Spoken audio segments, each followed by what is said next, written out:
Okay, back with the market right here on 80 now. Pretty quiet today if you were to just go by what the headline index is doing. So Hindalco, Titan, Bajaj Finance, M&M on one end are holding out. Gains are pretty muted. Besides Hindalco, which is your top mover on the index today, holding up 3.5%, and Titan holding up 2%. There's not a whole lot of a move. Eicher ahead of its numbers today is pretty lackluster, is down about 1%. ITC as well is easing off just that wee bit. And HDFC Bank as well, along with HDFC, are lying in the red as we speak. So no big moves, you'd have to say. It's pretty much even Steven between the bulls and the bears today. From within the liquid universe, of course, the gainers are many. You've got a strong market breadth at your hand. Interglobe Aviation for a second consecutive day seeing a smart follow through. Bharat Forge is holding out very well. There's PVR, which is looking very good. And Tata Power, we just chatted with the management, that also holding up a good 5% as we speak. But let's shift focus. Let's talk about what's happening within HDFC Life Insurance. Joining us right now, Vibha Padalkar, the MD and CEO at HDFC Life. Vibha, hi, good morning. Good to have you on the show. Hope all's well. You're trying to stay home as much as possible. Absolutely. All good under the circumstances. Thanks. Okay, great. Just looking at what's happening within the industry and especially in HDFC Life, the APE growth in the month of July is indicating that there are signs of growth revival for the insurance industry per se. What do you think is contributing to this revival that one is seeing in APE? So this is intuitive as well because of the kind of grip that the nation is because of the pandemic. People are slowly realizing that insurance is no longer an optionality that one has, but really it is right in the center and core to protecting one's own self and family. Unfortunately, we've needed a pandemic for this inflection point to start dawning upon us, but never waste a good pandemic also. So hopefully this is that inflection moment wherein especially protection as well as healthcare both start becoming very, very critical to the average Indian. And we are certainly seeing that as an industry.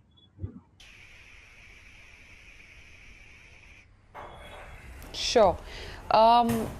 The retail individual business is still lagging with around a 7.1% year-on-year decline, while Group APE reports a strong growth.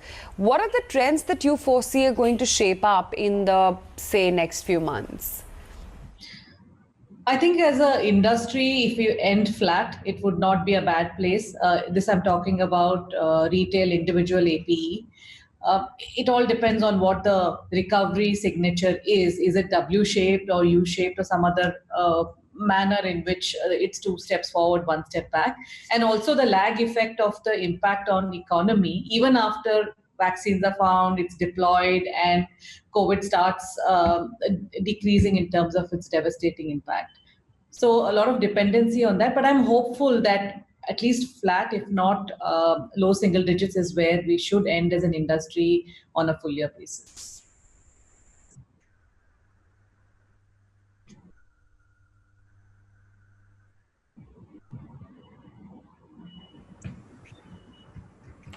Right, Vibha, hi there, good morning.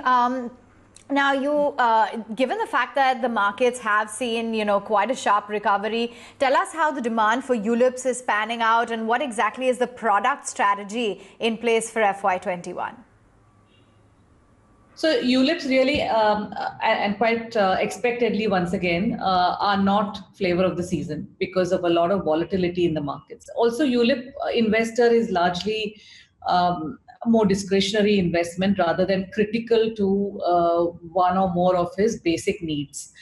Those needs are usually filled with a combination of protection as well as slightly risk-averse products like your non-par savings products, which are interest rate guaranteed products, as well as participating products. Again, no surprise that we are seeing a lot of demand for those kind of savings products, non-par and participating, rather than unit-linked. Unit-linked, it does tend to be still opportunist, wherein markets, people see it as a good time to enter and they might buy unit-linked, but it is still very much less than a fourth of our business.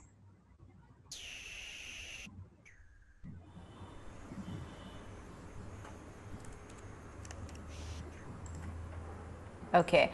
And protection continues to be the focused area for a lot of the insurance players. In Q1, you reported a 50% year-on-year growth for individual protection. Do you think that such high growth levels are now sustainable? Certainly, because like the inflection point that I talked about in terms of protection, that, one has to look at the fact that it doesn't cost a lot. Say a 1 crore cover for a 35-year-old might cost 8,000-9,000 rupees or even lesser in some cases. So, and people realizing, like I mentioned, the need. So a 50% growth that we demonstrated, I think is very, very doable. In fact, I would expect the entire industry to come together and, like I said, not waste this opportunity and really reinforce the need for protection.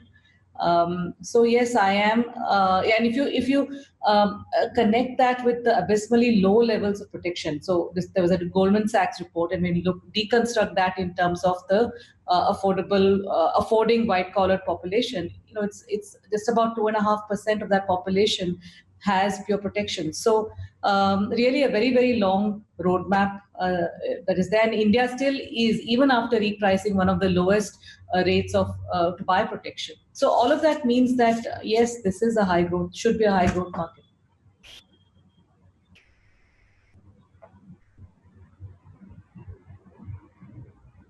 On the channel, many thanks for taking time out and giving us a deeper insight into your financials as well as the outlook for your business going forward.